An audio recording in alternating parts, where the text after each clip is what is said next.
राज्यात आता महायुतीचं सरकार पुन्हा एकदा स्थापन होणार आहे। नेमक्या घडामोडी काय घडतायत पाहूया सुरुवातीला त्याबाबतच्या बातम्या।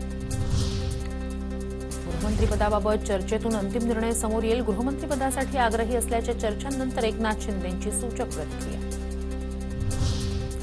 उपमुख्यमंत्रीपदावर अद्याप चर्चा सुरू। श्रीकांत शिंदे यांच्या उपमुख्यमंत्रीपदाबाबतच्या चर्चांवर एकनाथ शिंदेंचं माध्यमांना उत्तर।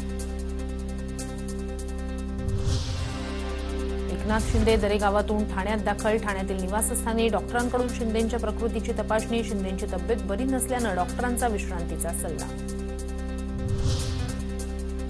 भाजपचे मोठे नेते एकनाथ शिंदेंना भेटणार। शिंदेंच्या तब्येतीची विचारपूस करण्यासाठी भाजप नेते भेटणार। सूत्रांची माहिती। फडणवीस आणि बावनकुळे शिंदेंची भेट घेण्याची शक्यता। शिंदेंची प्रकृती नाजूक, त्यांच्याविषयी काही बोलू नका। शिंदेंना डॉक्टर की मांत्रिकाची गरज आहे। संजय राऊतांचा एकनाथ शिंदेंना खोचक टोला। तर राऊतांकडे माणुसकी शिल्लक नाही, शिरसाटांचा पलटवार।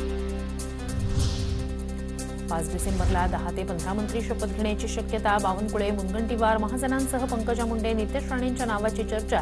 शपथ घेणाऱ्या मंत्र्यांमध्ये ज्येष्ठ आणि तरुण आमदारांचाही समावेश। महायुती सरकारचा शपथविधी मोठा केला जाणार। शपथविधीच्या माध्यमातून जनतेला आश्वस्त करणार। भाजप नेते सुधीर मुनगंटीवार यांची प्रतिक्रिया। महायुती सरकारमध्ये शिंदे गटाच्या वाट्याला 9 मंत्रिपदे येण्याची शक्यता। नगरविकास, पाणीपुरवठा, कृषी, पीडब्ल्यूडी, उद्योग खातं शिंदे गटाला मिळणार। सूत्रांची माहिती। 5 तारखेला शपथविधी होईल सांगतायत बावनकुळे। राज्यपाल आहेत का? शपथविधीच्या मुद्द्यावरून संजय राऊतांची टीका।